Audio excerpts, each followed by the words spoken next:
নমস্কাৰ পঞ্চম শ্ৰেণীৰ ছাত্ৰীসকল, তোমালোকক এই ভিডিঅ'লৈ স্বাগতম। আজি তোমালোকৰ দেৱবাণী সংস্কৃতৰ অষ্টম পাঠ দীপাৱলীৰ প্ৰশ্নোত্তৰ বিষয়ে আলোচনা কৰিম। তোমাৰ চাবা অভ্যাসः একः সংস্কৃতেন উত্তৰতো। মই সংস্কৃত উত্তৰ দিয়া। অযোধ্যায়া ৰাজা ক আছিল? মানে অযোধ্যাৰ ৰাজা কোন আছিল? তো কি হ'ব ইয়াত? অযোধ্যাৰ ৰাজা দশৰথ আছিল। ক সীতাম অপহৰত, মানে কোনে সীতা দেৱীক অপহৰণ কৰিছিল? ৰাৱণ সীতাম অপহৰত। ৰাৱণম কহ অহন, ৰাৱণক কোনে হত্যা কৰিলে বা বধ কৰিলে? শ্ৰীৰাম ৰাৱণম অহন। দীপাৱলী কদা মান্যতে, মানে দীপাৱলী কেতিয়া পালন কৰা হয়? দীপাৱলী কাৰ্তিক মাসস্য কৃষ্ণ পক্ষস্য অমাবস্যায়াম তিথৌ মান্যতে। ৰাৱণস্য কাৰাগাৰত কা মুক্তা, ৰাৱণৰ কাৰাগাৰৰ পৰা কোনে মুক্তি লাভ কৰিলে বা মুক্তি পালে? যে ৰাৱণস্য কাৰাগাৰত সীতা মুক্তা, ৰাৱণৰ কাৰাগাৰৰ পৰা সীতা দেৱী মুক্ত হৈছিল। শ্ৰীৰাম কতি বৰ্ষাণি বনে অবসত, শ্ৰীৰামচন্দ্ৰই কিমান বছৰ বনত বাস কৰিছিল? তো কি হ'ব ইয়াৰ উত্তৰ? শ্ৰীৰাম চতুৰ্দশ বৰ্ষাণি বনে অবসত, শ্ৰীৰামে 14 বছৰ বনত বাস কৰিছিল। 2 নম্বৰ ৰিক্ত স্থানানি পূৰয়ত, মানে খালী ঠাই পূৰ কৰা। ভাৰতবৰ্ষ দেশ দেশ, ইয়াত কি আছে? পৰ্বনাম দেশ, মানে ভাৰতবৰ্ষ পৰ্বনাম দেশ। দীপাৱলী নাম উৎসৱ দেশ প্ৰমুখ উৎসৱ অস্তি, দীপাৱলী নাম উৎসৱ ভাৰতস্য প্ৰমুখ উৎসৱ অস্তি।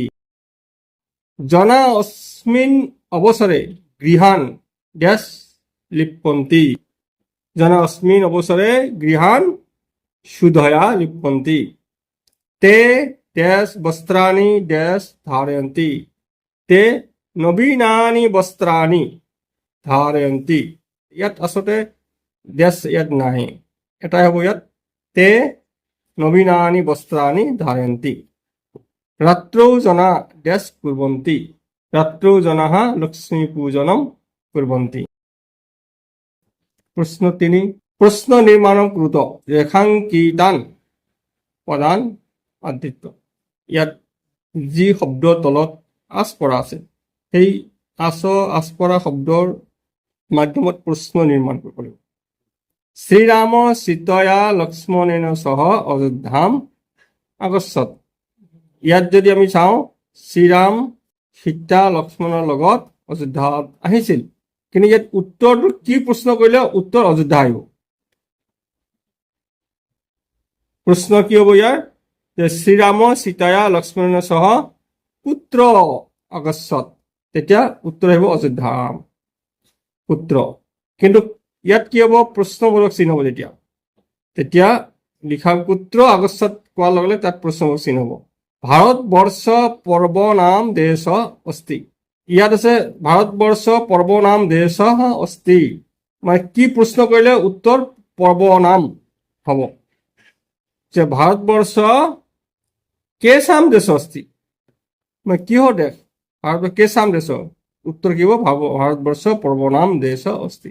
তেষাম স্বাগতে অযোধ্যাবাসীনঃ হৰ্ষ প্ৰদৰ্শয়ন, কি প্ৰশ্ন কৰিলে উত্তৰ অযোধ্যাবাসীন আহিব। ইয়াৰ উত্তৰ, ইয়াৰ প্ৰশ্ন কি হ'ব? তেষাম স্বাগতে কে হৰ্ষ প্ৰদৰ্শয়ন, কে অযোধ্যাবাসীন, কে অযোধ্যাবাসীন। জনাঃ শুদ্ধয়া গৃহাণি লিপন্তি, প্ৰশ্ন জনা কয়া গৃহাণি লিপন্তি, শুদ্ধয়া স্ত্ৰীলিংগ আছে এইকাৰণে ইয়াৰো কয়া। জনাঃ কয়া গৃহাণি লিপন্তি, 3 প্ৰশ্নবোধক। জনা মিষ্টান্নম খাদন্তি, মানুহবোৰে মিঠাই খায়, কি প্ৰশ্ন কৰিলে উত্তৰ মিষ্টান্ন হ'ব? জনা কিম খাদন্তি, তেতিয়া জনাহ মিষ্টান্নম খাদন্তি।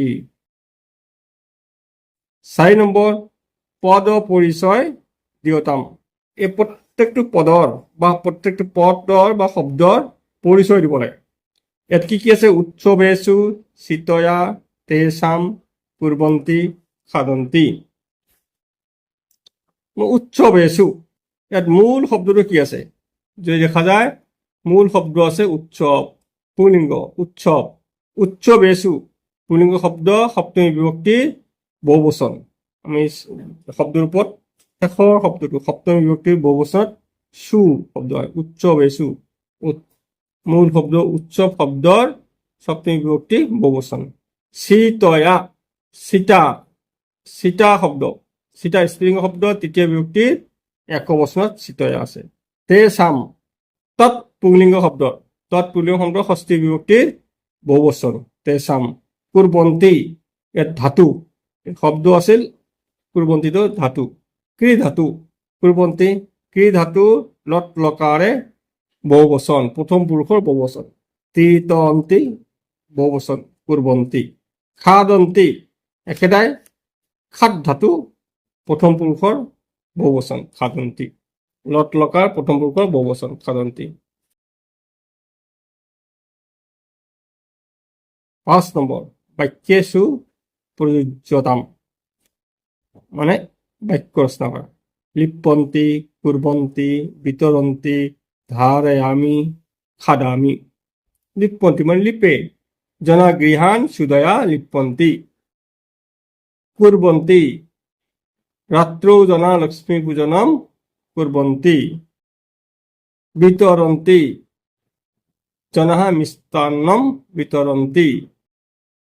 ধাৰয়ামি কিও অহম নবীনানি বস্ত্ৰানি ধাৰয়ামি।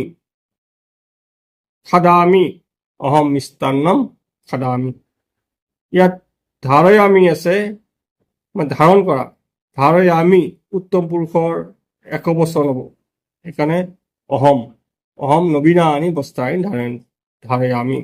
অহম নবীনানি বস্ত্ৰানি ধাৰয়ামি।